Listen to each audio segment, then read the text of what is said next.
Okay, and so we're now live streaming. So welcome all, and welcome above all, Greg. I really do, Dr. Greg Wogenbach. I really do think this will be a wonderful, wonderful session. So take it away, Greg. Got it. Yeah.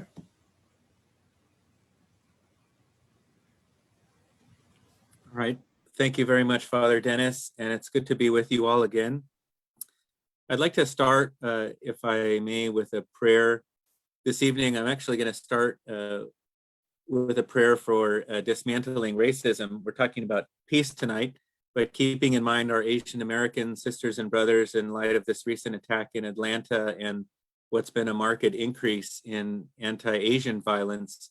I'd like to begin with a prayer, if we could take a moment, and as well as to remember a patron of the day, St. Patrick, and the way that he, in his own unique way, went and returned to his captors to love his enemy and to proclaim the gospel to the people of Ireland. Let us pray. Dear God, in our efforts to dismantle racism, we understand that we struggle not merely against flesh and blood, but against powers and principalities, those institutions and systems that keep racism alive by perpetuating the lie that some members of the family are inferior and others superior.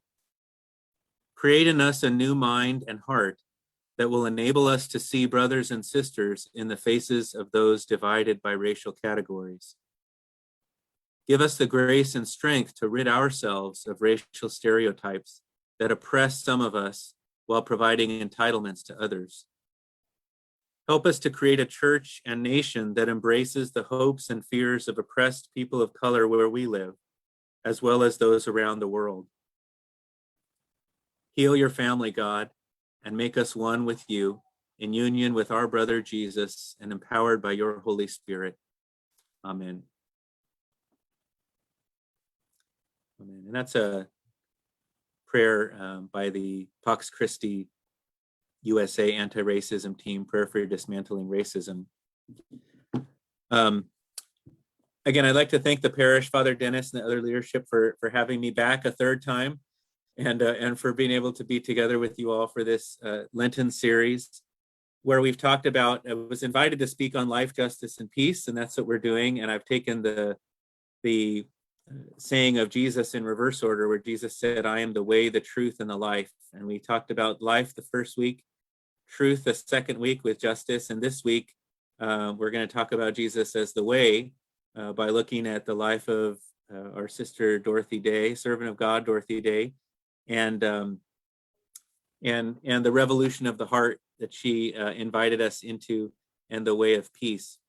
So as we've done the last two nights, I'd like to invite us into a moment of silence for us to invite God to help us to call to mind our own ideas of peace. When we hear peace, what do we think of? What comes to mind? The good, the bad, and the ugly, the stereotypes, the virtues, the aspirations, all those things.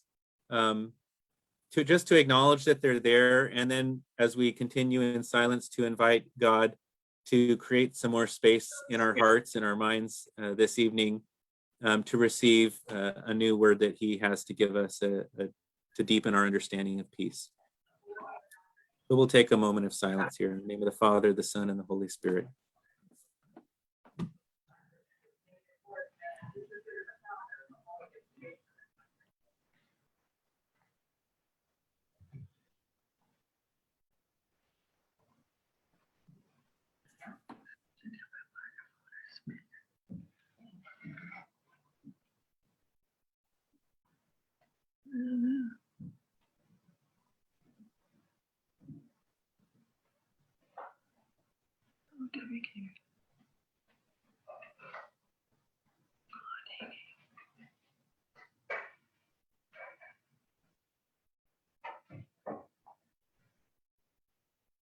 All right.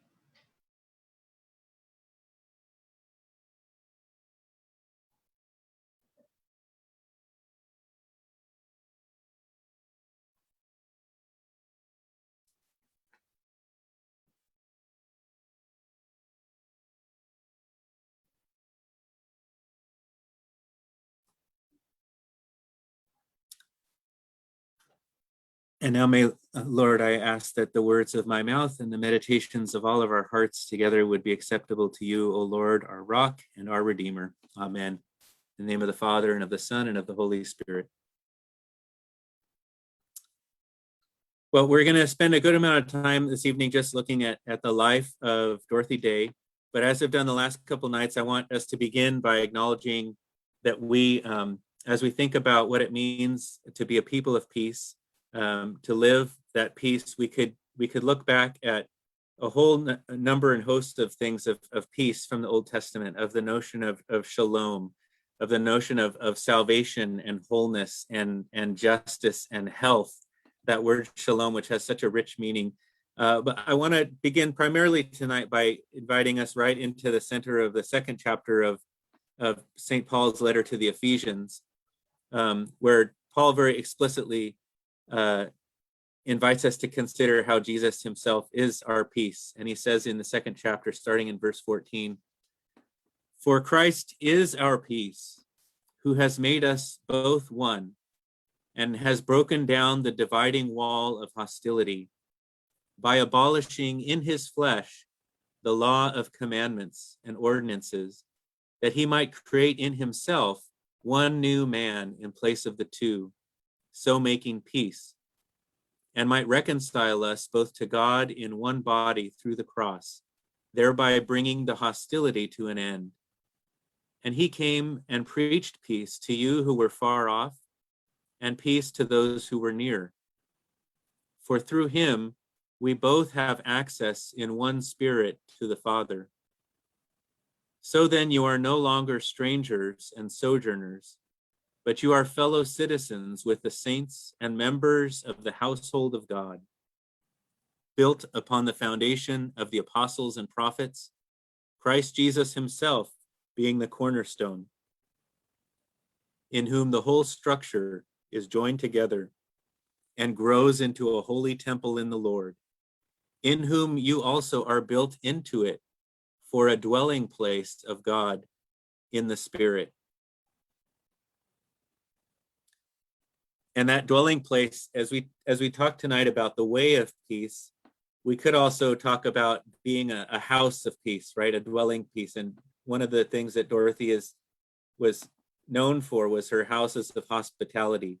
And so as we look at her life tonight, as we think about the different aspects of her life and the different aspects of her journey, we could also think about our own life and our own journeys, and as we go through her story, and think about our own lives, both as individuals, as families, as couples, many of you here as couples, and as the parish community, as how we become that dwelling place of God in the Spirit, how we embody the peace of Christ and a community that lives that out together.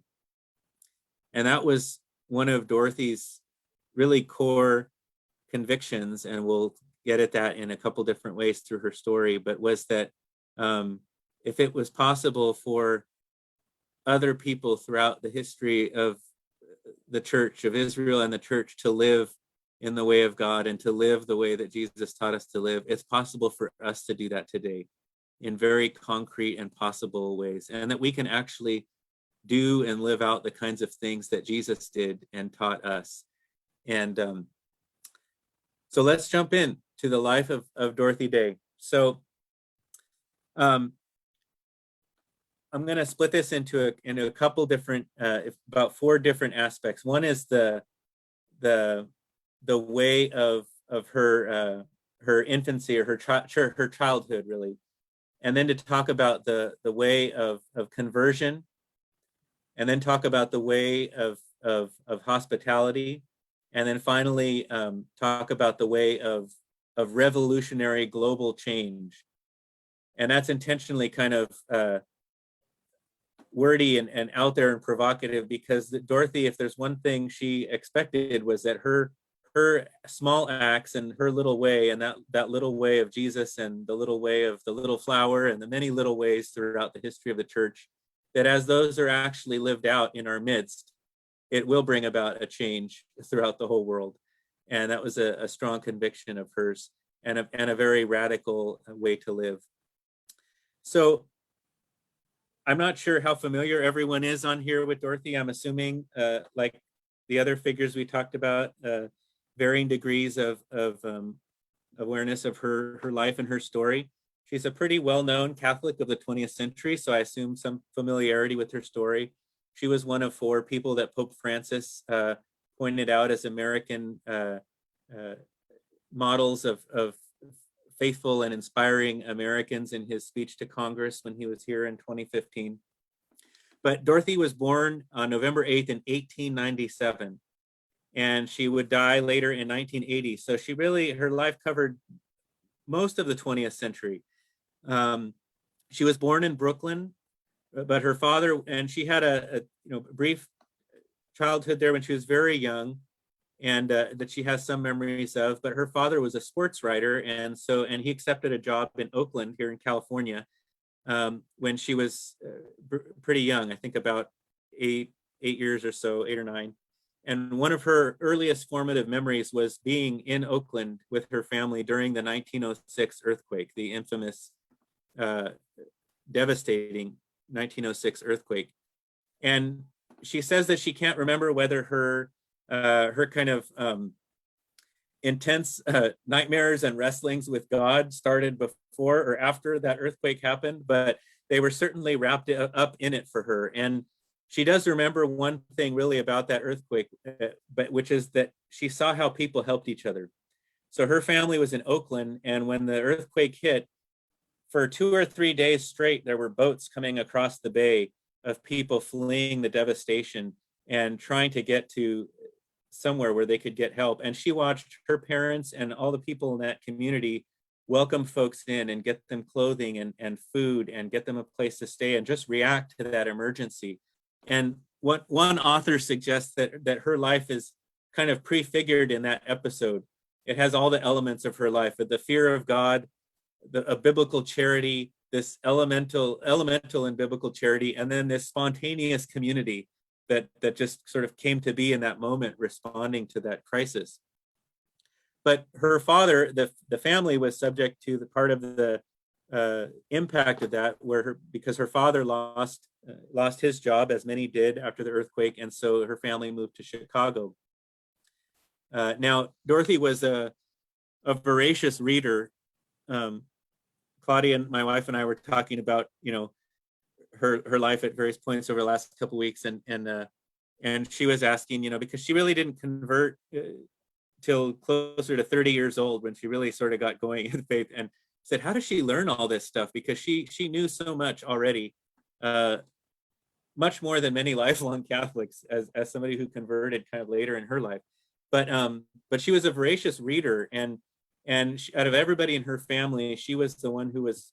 They were kind of nominally Episcopalian, I believe, and they, out of everyone in her family, she was as she tells it, she was probably the most interested to actually read scripture and sing, connect to the hymns, and go to church when she had the opportunity.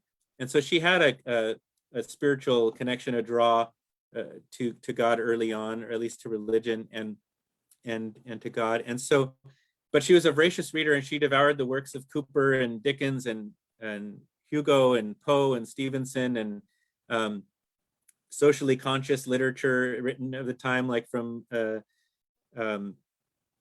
it's Steinbeck a little later, or thinking of Sinclair Lewis, pieces like The Jungle, which made a big impact on her, about workers, and others. And later, after they had moved to Chicago, she enrolled at the University of Illinois Urbana at 16 years old. She went in, and she would read Dostoevsky and Tolstoy, and she began asking about social problems. She had always been interested in those questions, seeing that. And so she said, there was a big question on my mind, which was why was there so much done to remedy social ills than to avoid them in the first place? There's so much more attention put on trying to address problems after they happen than address things ahead of time. She said, where were the saints to try to change the social order, not only to minister to slaves, but to end slavery, right? So this was a thought that had come up for her through her reading and through her encounter, often from a distance, with these problems. And she was attracted to, really kind of in an abstract way, in a sense, attracted to the masses, right? So partly through her Russian literature and all these artists she was reading, and this idea that there were masses of people that were out there and that they were in need, and workers and others. And so she was drawn to this radical thinking, like was found in figures like Karl Marx, who of course said that the philosophers have only interpreted the world in various ways. The point, however, is to change it. And that's very similar to what she was kind of thinking about it in those days.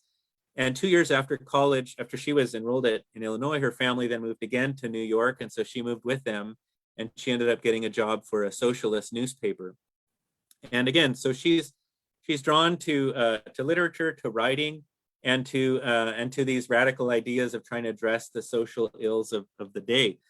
And this started a period of activity that would be exciting for her, kind of living that life described in her Russian novels, as one person put it.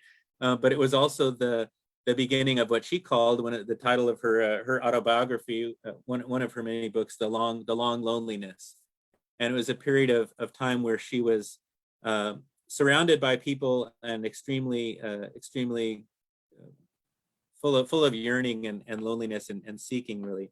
She attended a rally for women's suffrage and was arrested for the first time, and she was shocked by what she saw there.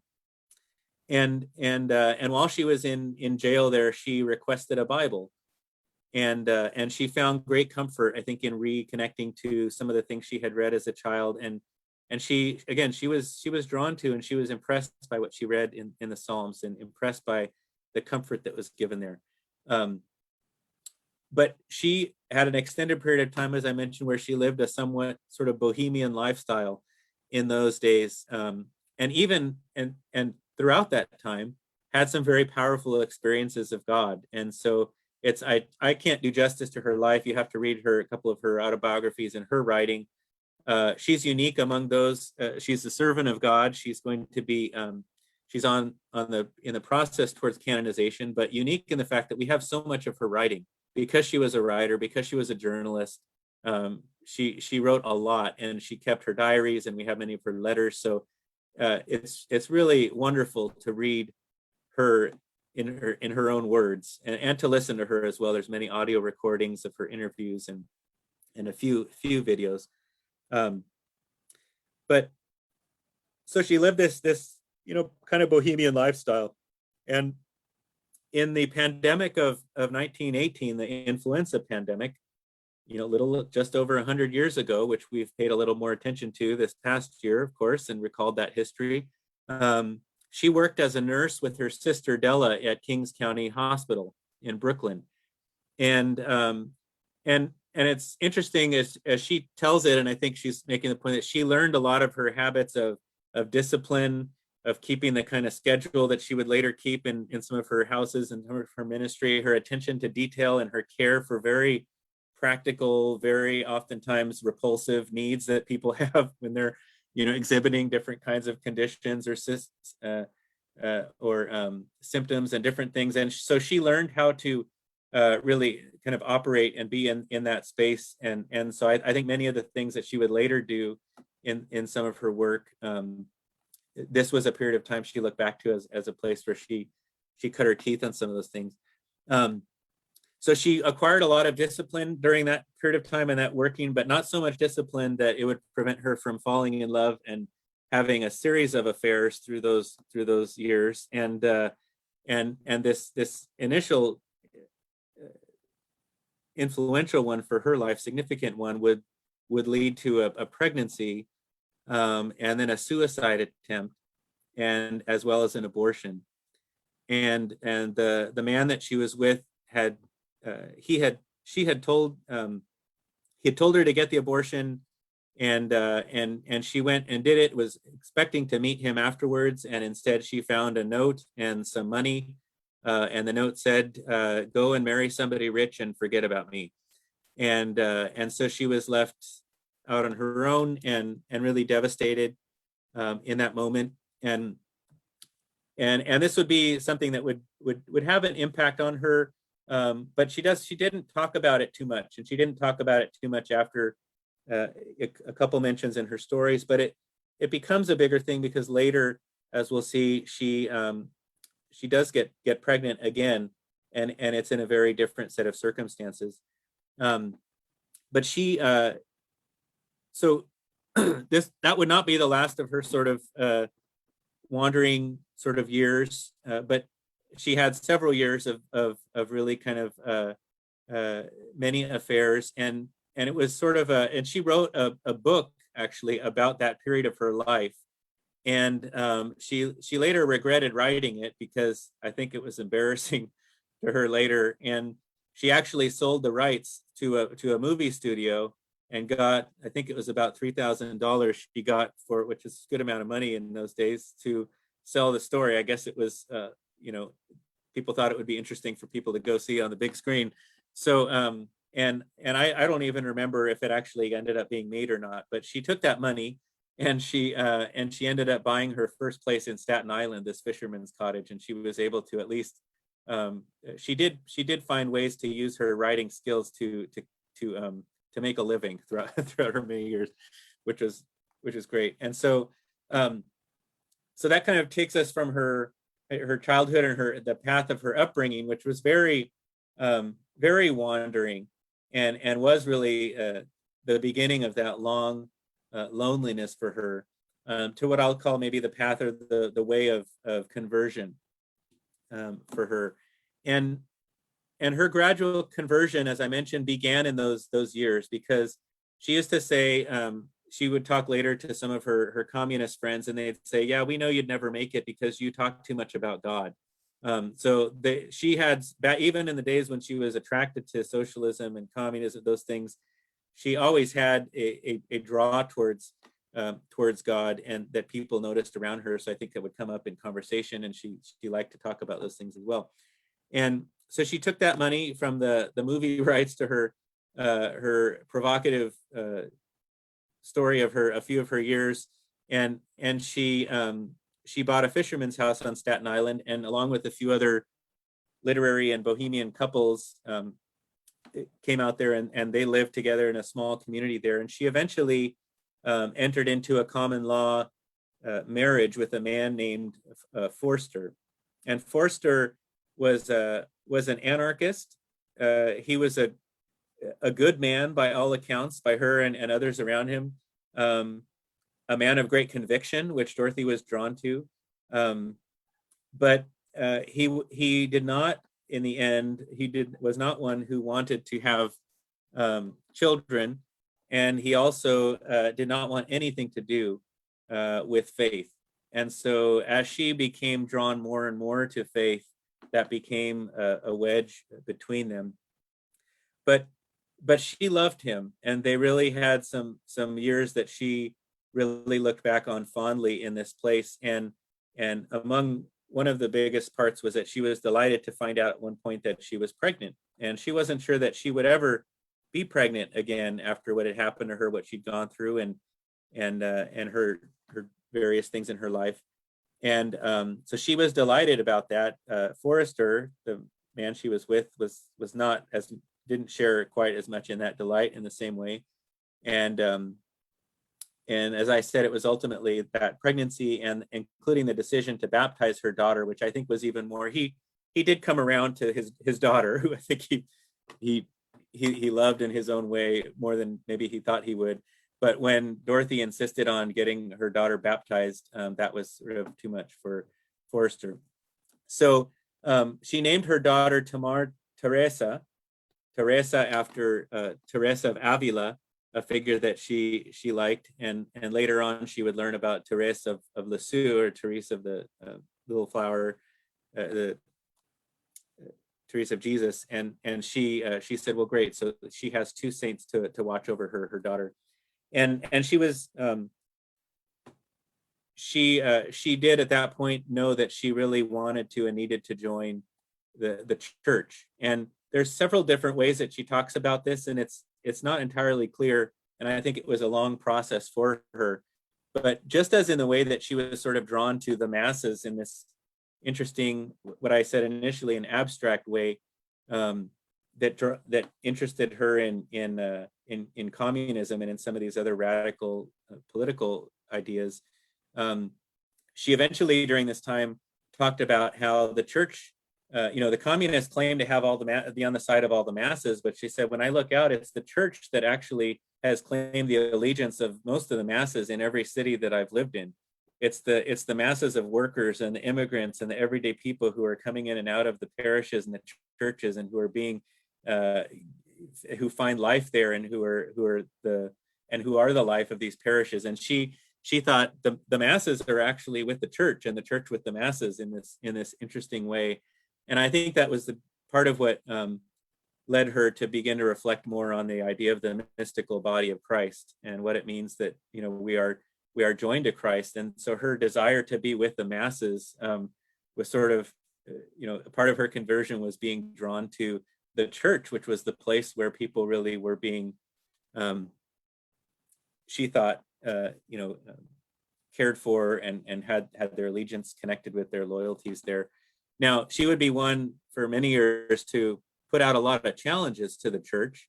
And I think many times, to question how much the church and the masses were really with each other sometimes, or how much the church was committed to people at some points.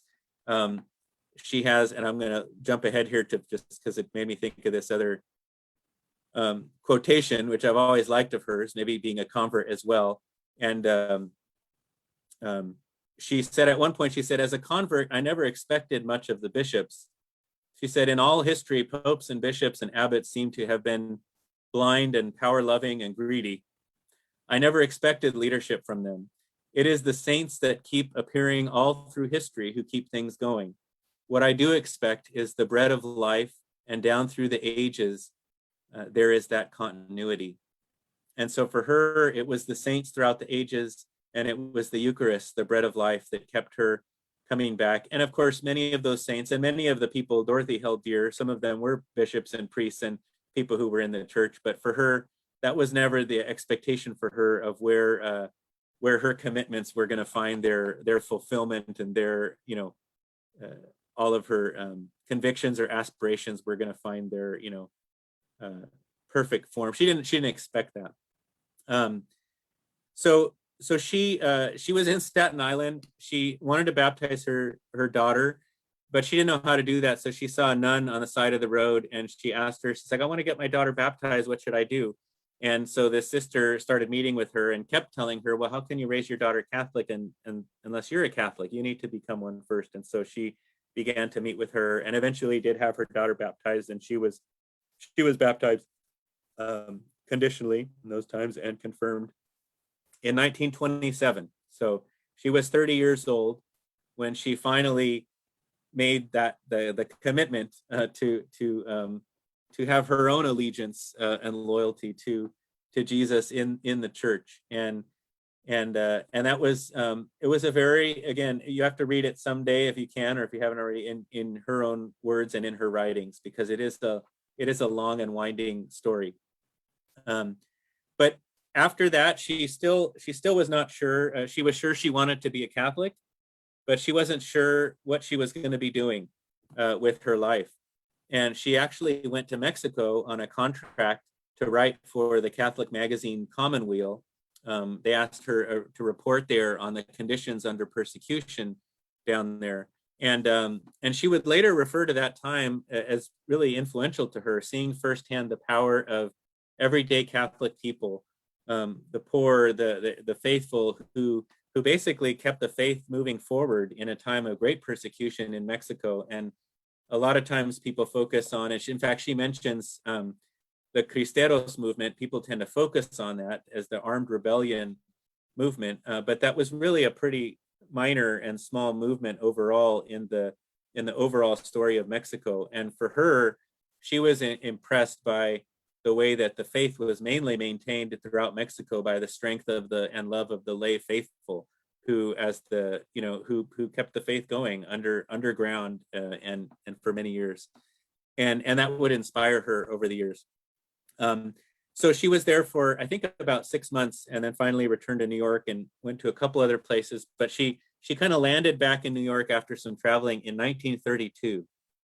Now, 1932, I think it was just that the previous October, the previous year, stock market crash. This is the height of the depression now that's entered into. So when she got back to New York, there were long red lines. There were homeless encampments aside the roads and the byways. The workers were organizing strikes and marches in Washington, factory workers, farm workers, unemployed workers on hunger strikes. And she would begin to cover these pilgrimages of workers, these strikes and these actions during the Depression, again, as a reporter. But she was getting kind of antsy. Now that she was a Catholic, and so she was going to Mass frequently, and she was learning a lot about the church, but she was frustrated at how she seemed to be in a sort of a spectator status. And part of that's the nature maybe of being a writer, that is part of what you do as a writer, as you're a reporter, is you are observing and you're noting. But I think she had a desire, again, to be part of the action and to be involved in the struggles that were going on. And so she, as the story goes, when she was down in Washington for covering these marches, she stopped in at Catholic University of America, where they were building the Shrine of the Immaculate Conception. Interestingly, I think they just finished it in the past year and did a final blessing on the. So it took a while, but she went in there and got down on her knees and prayed and asked God how she could work, how she could use her talents and her gifts for her fellow workers, for the poor. And as she tells it, after she did that, she returned to New York. And when she got back to New York, there was Peter Morin waiting for her. Either depending on how there's a couple different ways the story is told, but she went back and he had been told about her, and he went and found her out and ended up showing up at her place, and they had a long conversation. It started a major friendship and partnership in the ministry, and so that she would start with him. Peter Morin was a Frenchman with 21 brothers and sisters who grew up on a farm in France. He definitely deserves his own talk, but this is not a talk on Peter Morin, but it's good to know just briefly. He joined the Christian Brothers. He fled to Canada when he was drafted, I think, and then eventually found his way to the US, and then basically was sort of a itinerant teacher of Catholic spirituality and doctrine, and was sort of going around different places, did some formal teaching, did some informal talks, and recruiting people for different activities. And finally he found his way to Dorothy, and he started articulating her this idea he had. And I like one of the ways that Dorothy mentions in the Long Loneliness. One of the things she remembers him saying, and again, he appealed to her radical proclivities. He said, Lenin said there can be no revolution without a theory of revolution. So I am trying to give the theory of a green revolution. And this is one of the ways Peter Morin talked about it. Now, it struck me when I read that, because we're now hearing talk about a green revolution, right? We need a green energy. We need a green plan. We need work on the climate, and we need to balance. And Peter Morin was talking about this back in the 30s, right? He was working on this agrarian reform and trying to work for a better balanced economy and work for the poor and work for the land, on the land. And but he began to talk about a synthesis of cult and culture and cultivation. He loved these.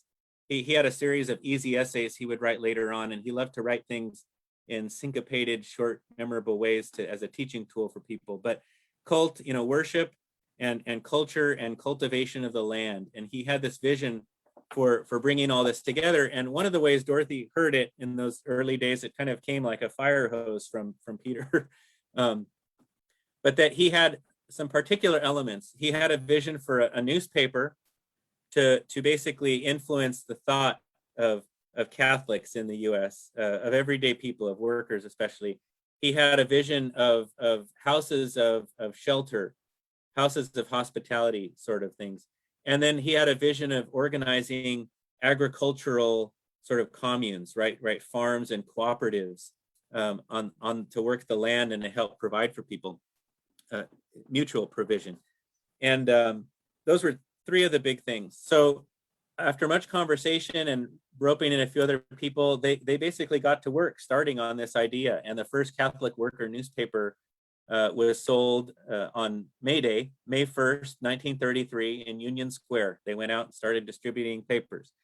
And it was called the Catholic Worker as sort of a nod to the Daily Worker, which was one of the socialist papers, to attract the attention of the same subscription readers in hopes of drawing in people to their message, but also because she wanted to reach Catholic workers specifically, and workers with the Catholic message and Catholic teaching. And it was sold for a penny a copy, which it's still sold for today.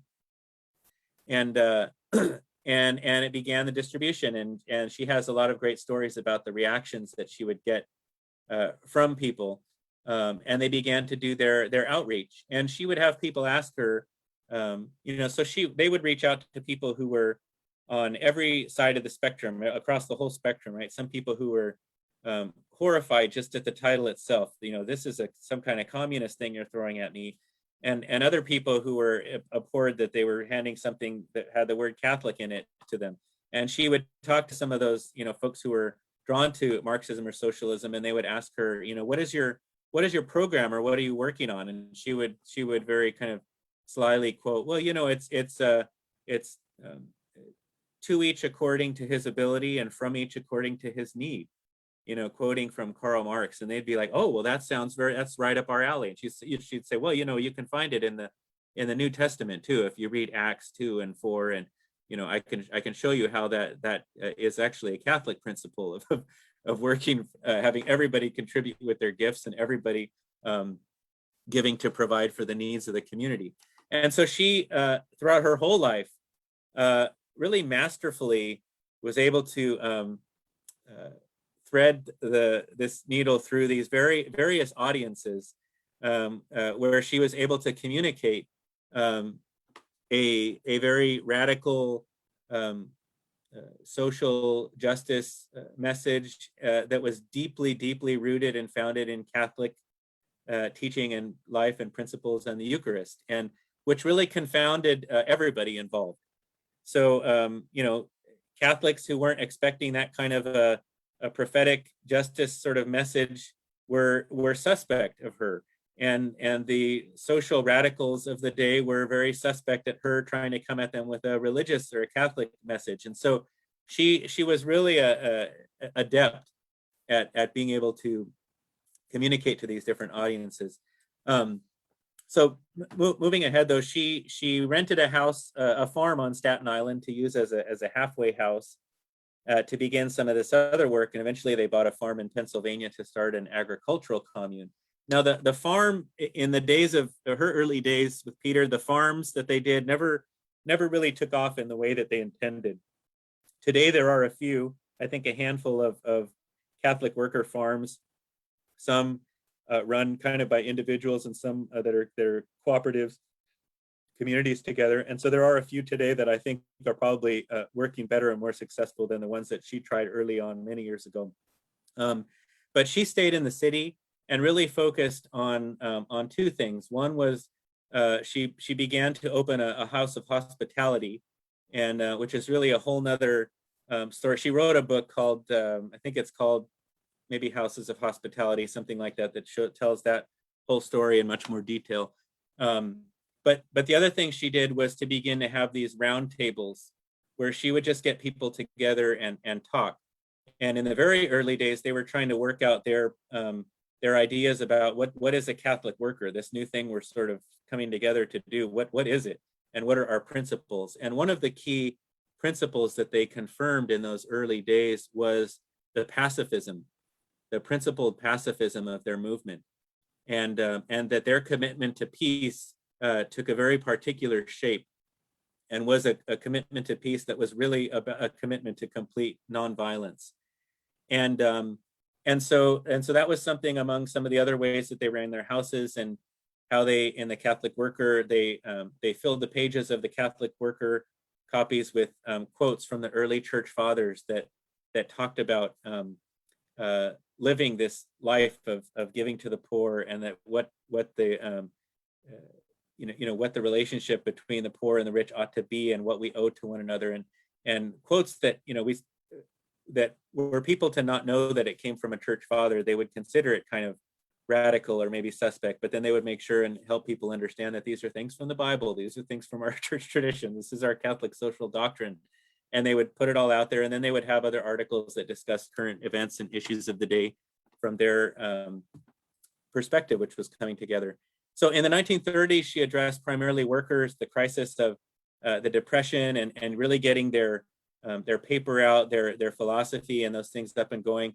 In the 1940s, the story changed a bit, because now the country was at war, and it was the Second World War, which was, of any war, had the best claim to being a so-called just war, right? So to be a pacifist during the Second World War created a great deal of alienation among even among her supporters, and many questioners as to whether or not this position that they espoused was actually something that was a faithful position during that time. And Dorothy maintained her principled pacifist stance. It cost them, with others, but it cost them many of their fellow workers. It cost them many of their subscriptions they had built up over the previous decade to their paper. But when the atomic bombs were dropped on Hiroshima and Nagasaki in 1945, she continued to write and to talk about how can we even think about what a just war could mean in these circumstances, when we're now looking at these types of weapons and this type of devastation and this type of treatment of humanity. And as things would go forward, she was very strong in her denouncing of both certainly of the use of atomic weapons, but also the commitment to pacifism. She also, I must say, did it in a very, I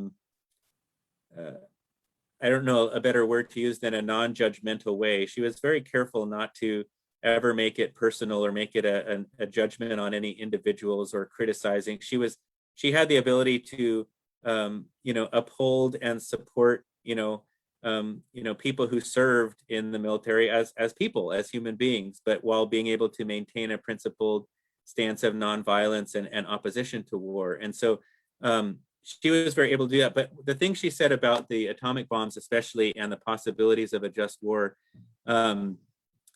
later, well, I'll just say that she talked about these things in a way that later popes would echo very, very strongly, and we'll talk about that a little bit later. But her ideas, which seemed very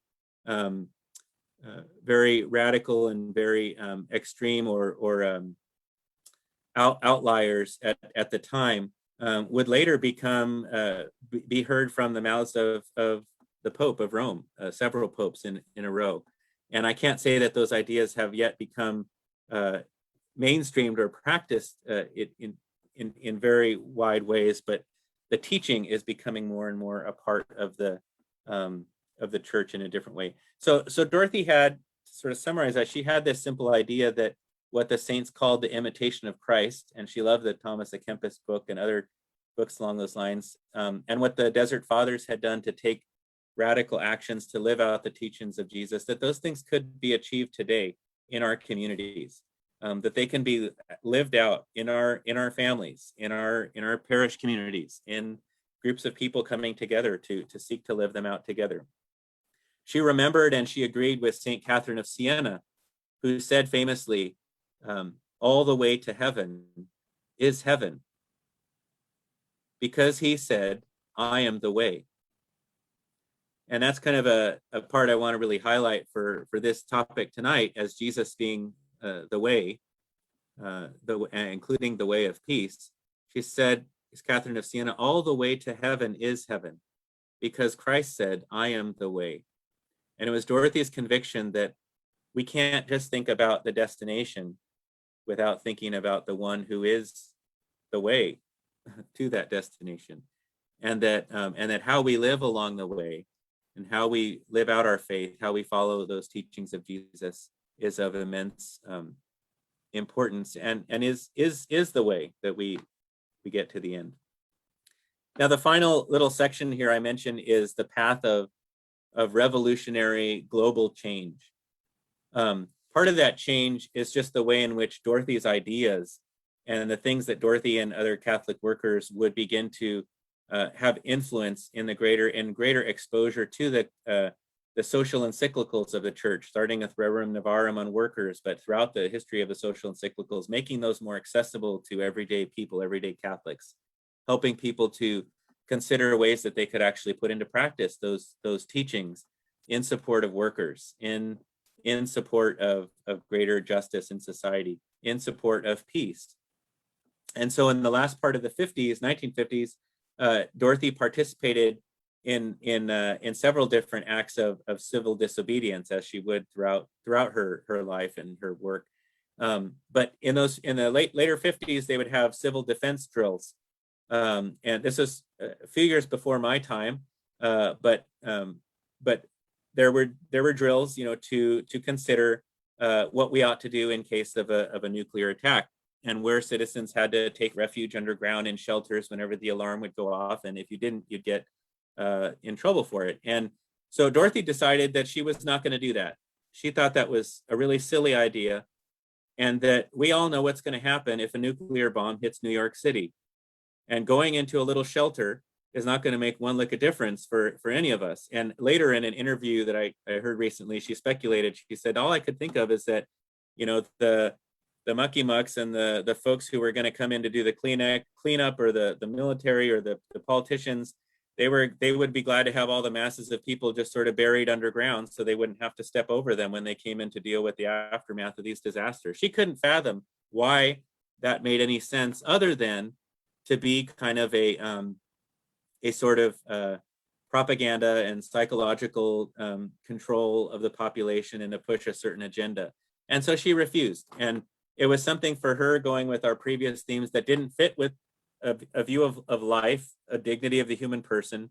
It didn't fit with the truth of how nuclear weapons work, how cities work and function, how people react in crises, right? None of that made sense to her. So they decided not to do it. And so in the same year, between actually Claudette Colvin and Rosa Parks' refusals to get off the bus in Montgomery and during the Montgomery boycotts, she and other activists refused to participate in these civil defense drills. And this is what they said in their statement: "We do this demonstration not only to express our opposition to the war, not only to refuse to participate in the psychological warfare, which is this simulated airstrike, but also as an act of public penance for having been the first people in the world in dropping the atomic bomb, to make the hydrogen bomb. We are engaged in this action, only we, not the church. We act as individual Catholics." And so this small group of which she was a part, and I want to draw us back to what we saw of Cesar Chavez and his fast and his actions, and that penitential aspect of it. That for her, this wasn't just sort of a way to accomplish some agenda, but it was a way to express a real penitence and a repentance on behalf of the country, on behalf of the church, even not acting as the church, but on behalf of Catholics, for the fact that the U.S. is the only country that has ever that the country that developed the bomb and that has ever used the bomb. And so that began a great deal of activism for peace and trying to find alternatives to war in those years. And just in the next over the next couple years, right, John the 23rd would release his letter Pacem in Terris, Peace on Earth, that really vindicated much of Dorothy's vision and the Catholic workers' vision for peace, and calling into question our dependencies upon war. And then the Second Vatican Council, all these radical changes that would come. Again, in the words of Paul VI, he said this new kind of relationship or attitude with the world that the church was wrestling with or entering into, not to conquer, but to serve, not to despise, but to appreciate, not to condemn, but to console and save. This is a very, these were things, the kinds of things that Dorothy would talk about throughout her work and sought to live out. And so she was very much appreciative of these changes, and yet she was looking around her in the world and seeing that poverty was still getting worse. And so she continued to pray. And at the conclusion of Vatican II, Dorothy joined 20 other women in Rome for a fast for peace for 10 days. And again, it's kind of emphasized her understanding of the church as living out the understanding of the church as the mystical body of Christ, and the connection between war and global poverty and the hunger for justice and the hungers of the world and our own lives. And so she really entered into, and in this for the next 10, 15 years, she continued a lot of her activity as she could up until her health worsened. But she really entered into in a deeper way intercessory prayer and a deep sense of connection to that. Her sense of commitment to the masses and connection with the mystical body of Christ really deepened in her prayer life, and she became really seen as who she was, which is a holy person, a person committed to love neighbor and love God, and committed to both in deep ways, in ways really that couldn't be that were really out of step with the divisions that were already forming in those days, divisions, I would say, which continue on down to today, which is these splits between, different kinds of commitments to different Catholic pieties, or a split between sort of conservative versus so-called liberal or progressive visions of the church, or all those splits which began really, I think, to percolate in those years, and today we see very drastically exhibited in our own families and communities and churches. And she broke all those molds. I mean, she was one of the reasons that, for me, she's kind of a patron saint for my office of life, justice, and peace at the diocese, because of how she broke through all those molds. She was on 60 Minutes one time, and in an interview, and she called abortion a grave evil on the interview, really unsolicited. She wanted to make sure people knew that. And she reminded the audience that being a Christian pacifist meant that she was called to love any enemy, even Adolf Hitler. And she was a daily mass attender, and she was very frustrated by the sort of fellow progressive liberal Catholics that were sort of felt like they were moving beyond, the mass, or moving beyond those traditional pieties. And she said, "What are you talking about? There is no beyond the Eucharist." And she was not very easy, but then she would be suspect from other people who might consider themselves more conservative Catholics because of her radical commitment to justice and to the poor and to workers. But she would be sitting next to them every day in mass at the parish, So she was not easy to peg. She famously said, "Don't call me a saint. I don't want to be dismissed so easily."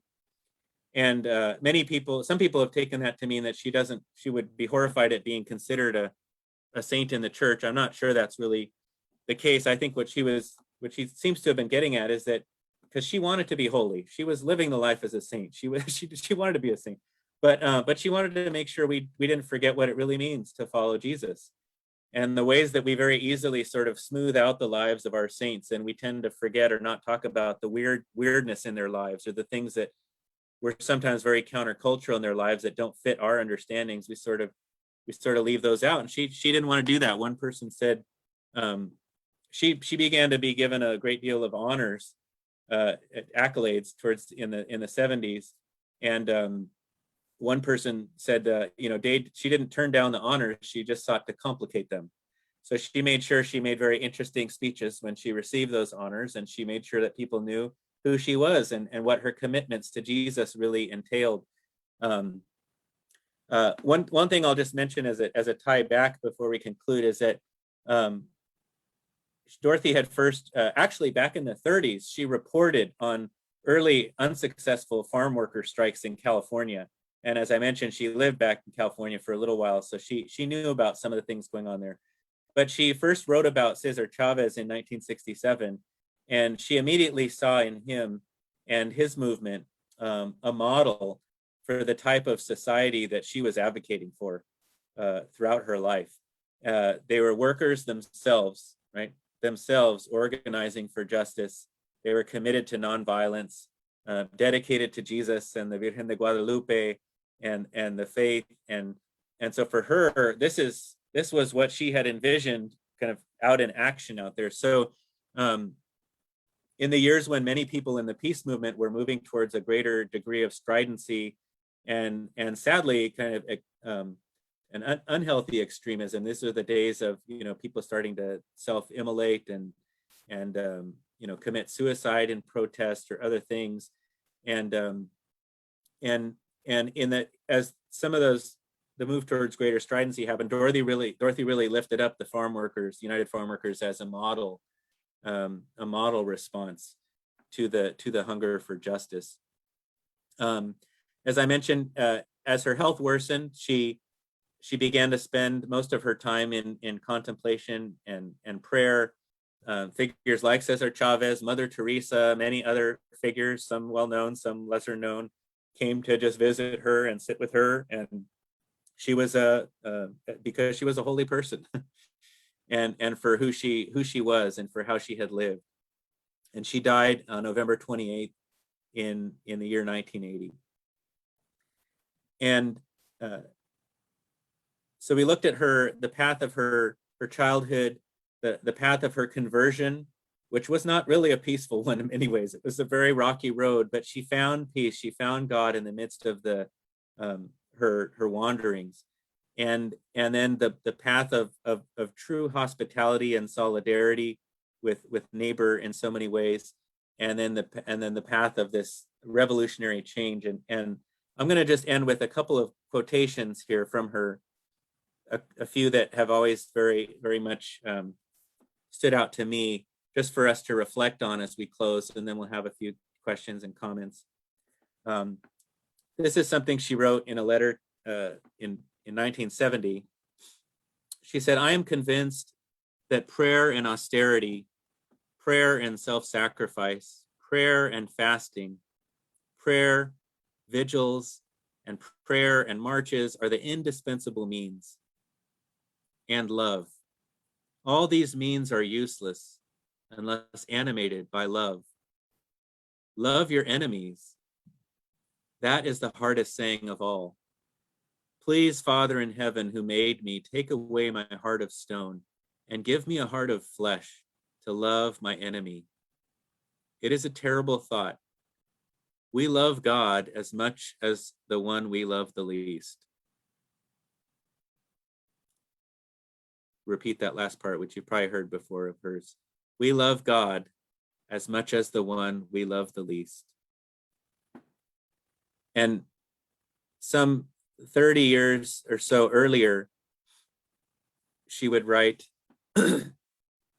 what we would like to do, talking about her mission, her vision, what we would like to do is change the world, make it a little simpler for people to feed, clothe, and shelter themselves as God intended them to do. And to a certain extent, by fighting for better conditions, by crying out unceasingly for the rights of workers, of the poor, of the destitute, the rights of the worthy and the unworthy poor. In other words, we can, to a certain extent, change the world. We can work for the oasis, the little cell of joy and peace in a harried world. We can throw our pebble in the pond and be confident that its ever-widening circle will reach around the world. There is nothing that we can do but love. And dear God, please enlarge our hearts to love each other, to love our neighbor, to love our enemy, as well as our friend. And finally, in her loaves and fishes, which is her story of the development of her houses of hospitality, her ministry. She has this to say: one of the greatest evils of the day among those outside the proximity of the suffering poor is their sense of futility. Young people say, "What can one good person do? What is the sense of our small effort?" They cannot see that we must lay one brick at a time, take one step at a time. We can be responsible only for the action of the present moment, but we can beg for an increase of love in our hearts that will vitalize and transform all our individual actions, and know that God will take them and multiply them as Jesus multiplied the loaves and fishes. The greatest challenge of the day is how to bring about a revolution of the heart, a revolution which has to start with each one of us. When we begin to take the lowest place, to wash the feet of others, to love our brothers with that burning love, that passion which led to the cross, then we can truly say, "Now I have begun. Now I have begun." So I close with that, where we started on the Lenten journey, beginning this walking with Jesus towards the cross and towards the goal of life and resurrection.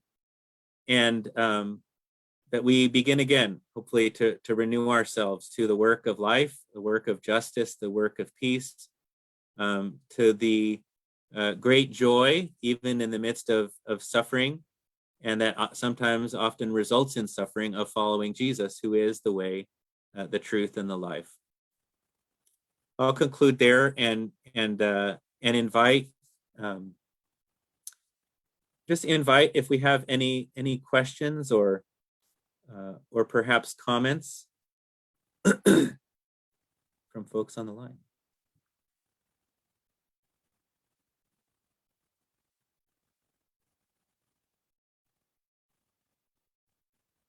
So you can just unmute.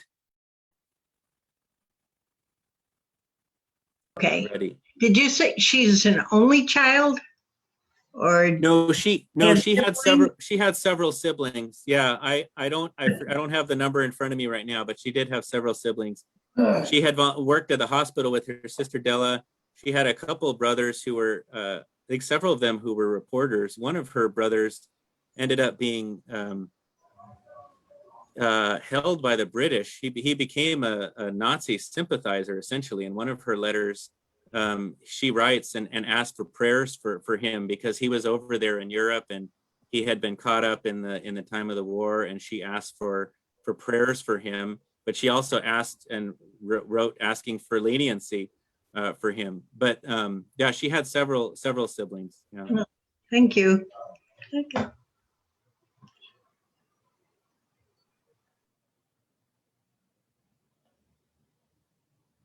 Father David, if you could hit unmute there.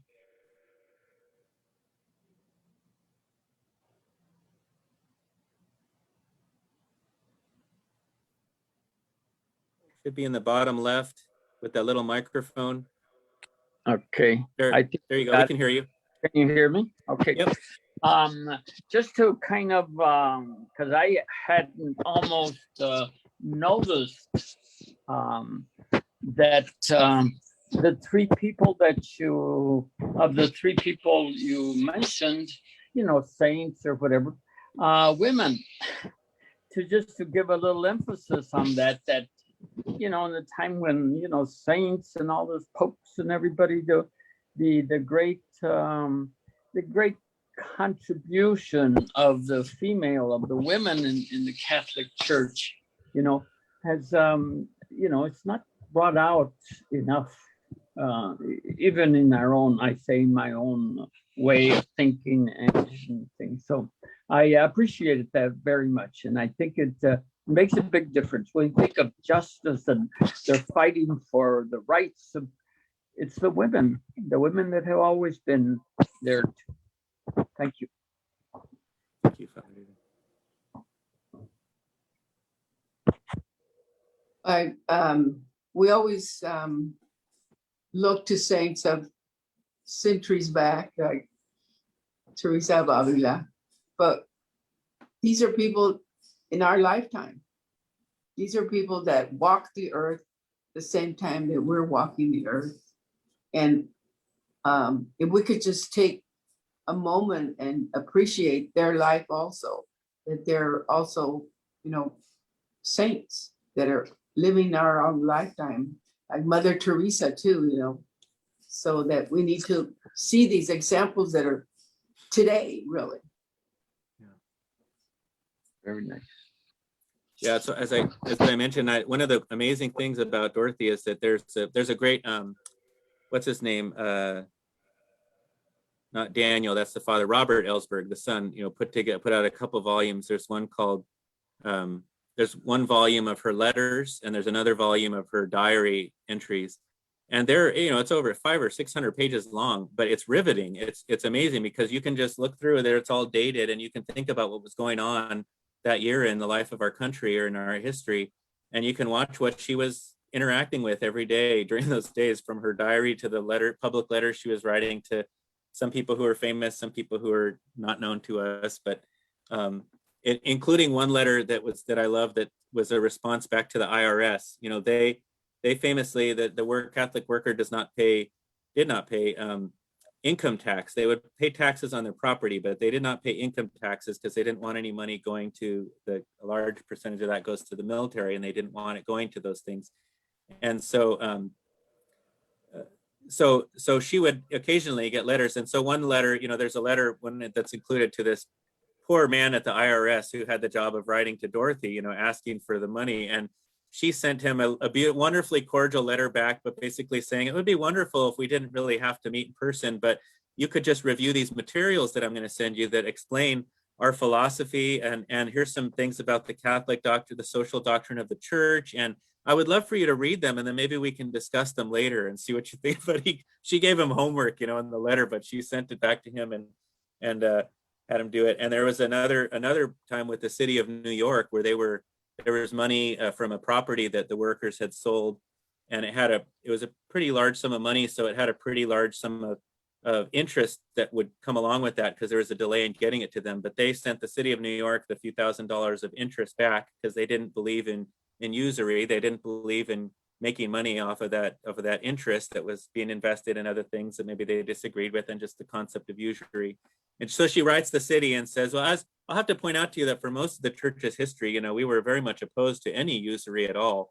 And so we'd like to send this money back for you to use as the city, but we don't want to contribute to supporting some of the things that we're sure that money was probably being gained from in the meantime. So it's just fascinating.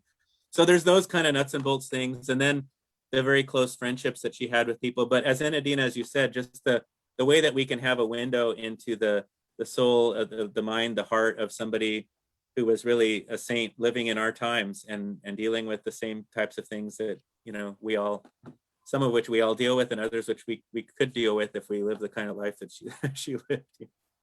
Yeah. There are a couple of things I'd like to add here.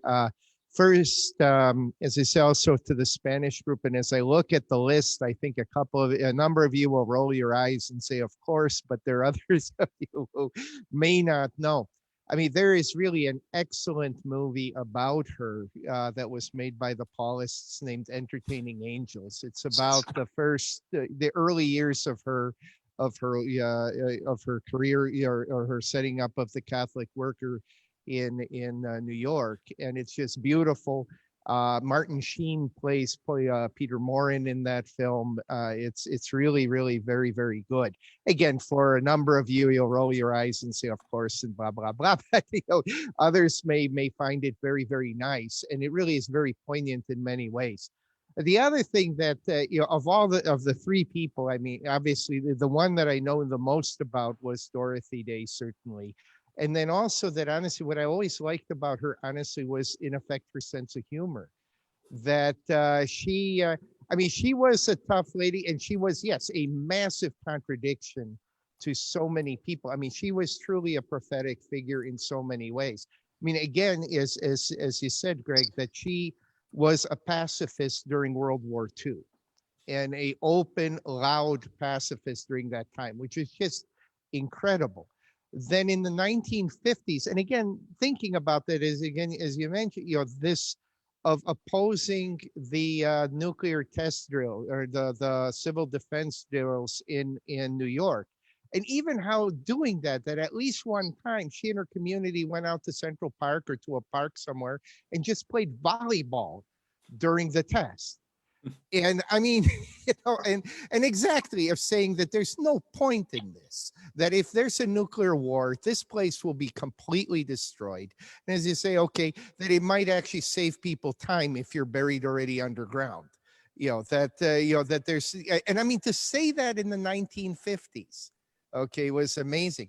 But then also that in the 60s, then when the pill came out, I mean, she compared it to the hydrogen bomb. I mean, that anybody would say, "Oh, she's some sort of a liver," and she basically said that the pill will kill more people than the bomb ever did.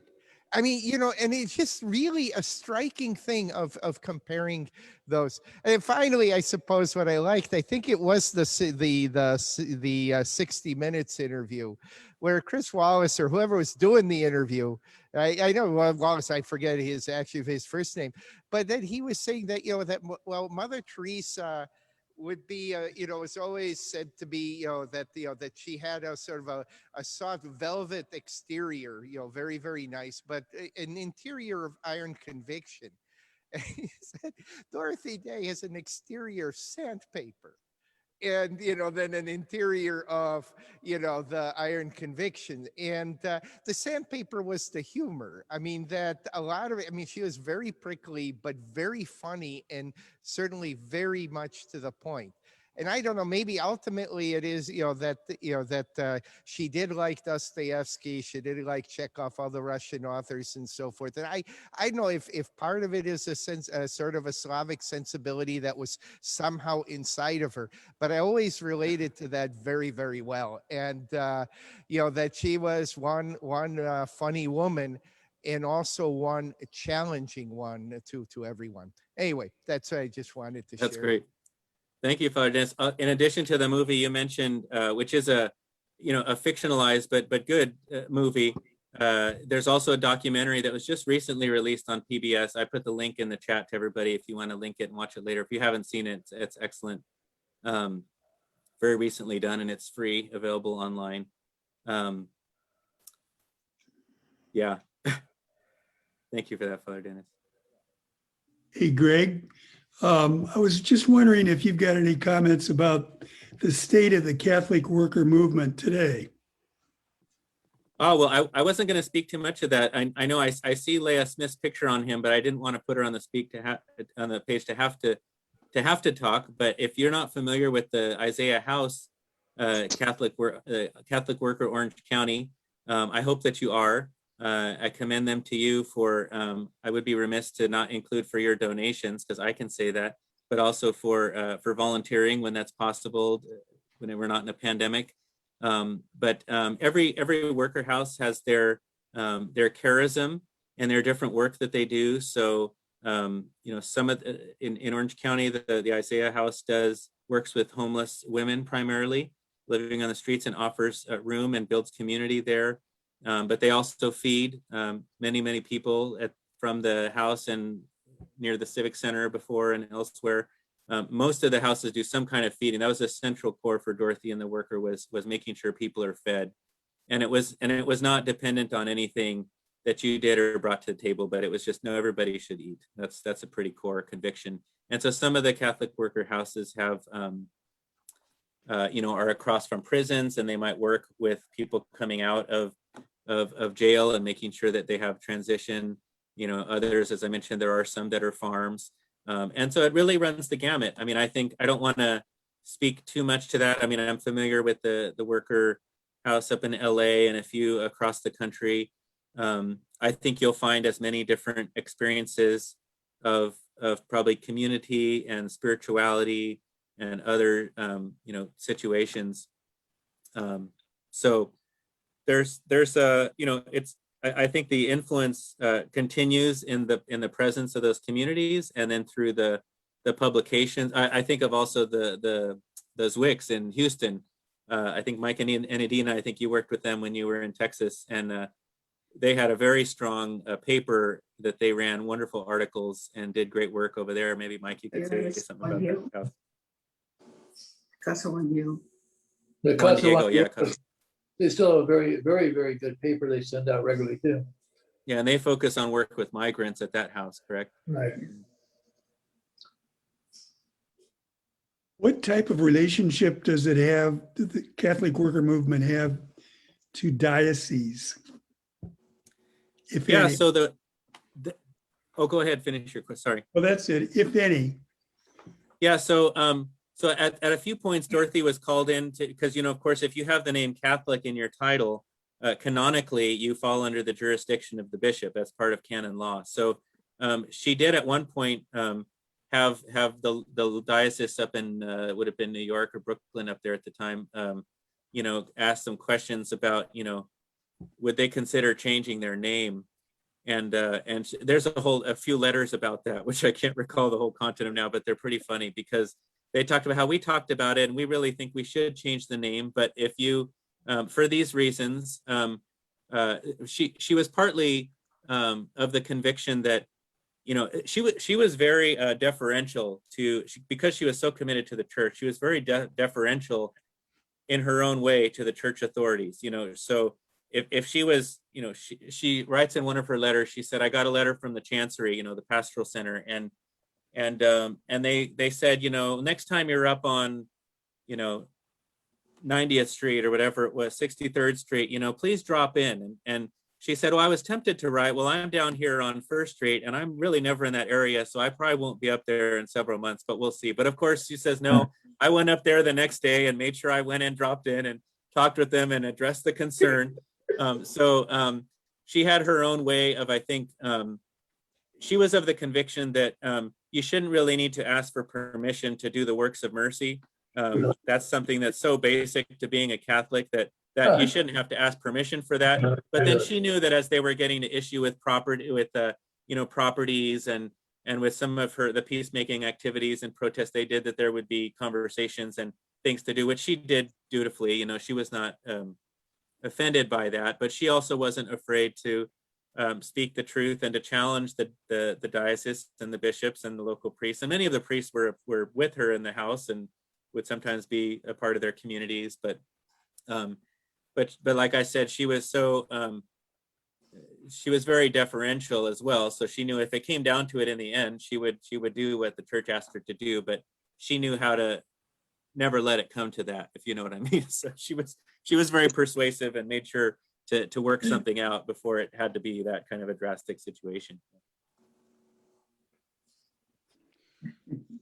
We've really enjoyed your work here, Greg, very much. Thank you. Yeah.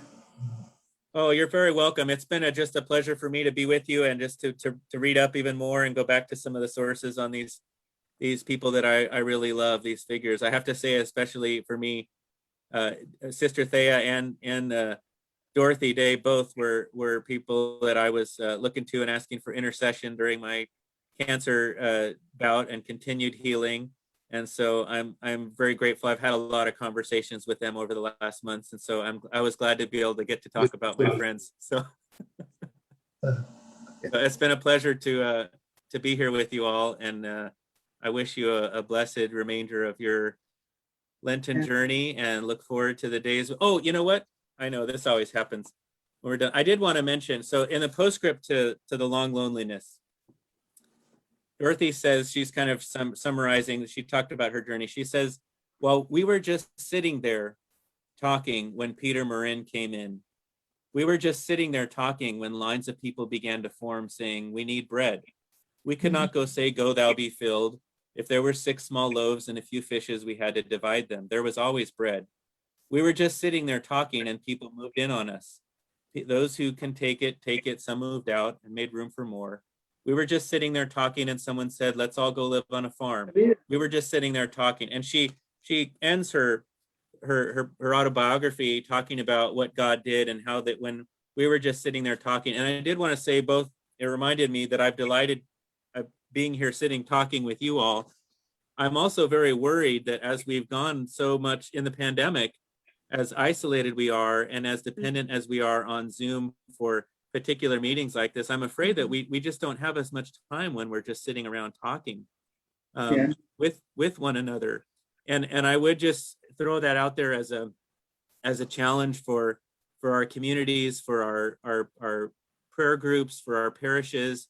And of course, we have limitations due to the pandemic and social distancing, and it's not to undercut any of that, but to say, how can we make sure that we as a community and as families and as parishes are making sure to have time together where we're sitting around talking, because that is where it's in that time that the Spirit will work and will tell us and guide us to our next steps, and those brick by bricks and what we need to do next. And so I would just throw that out there as it's a challenge for me too, as I've been stuck home and on online mass because of my immune system, but I hope we have a lot of opportunity to be together talking in various forms very soon. So, Yes. Mix it up and five people. yeah. All right, everyone. Thank On you, that Greg. note, Thank you I wish very you all much. well. Yes. Say thank you. Say hi to Claudia. Have a great evening. I sure will.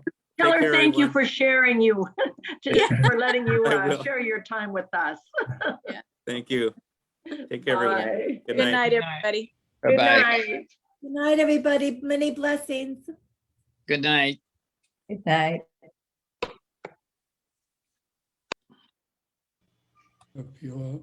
Mhm.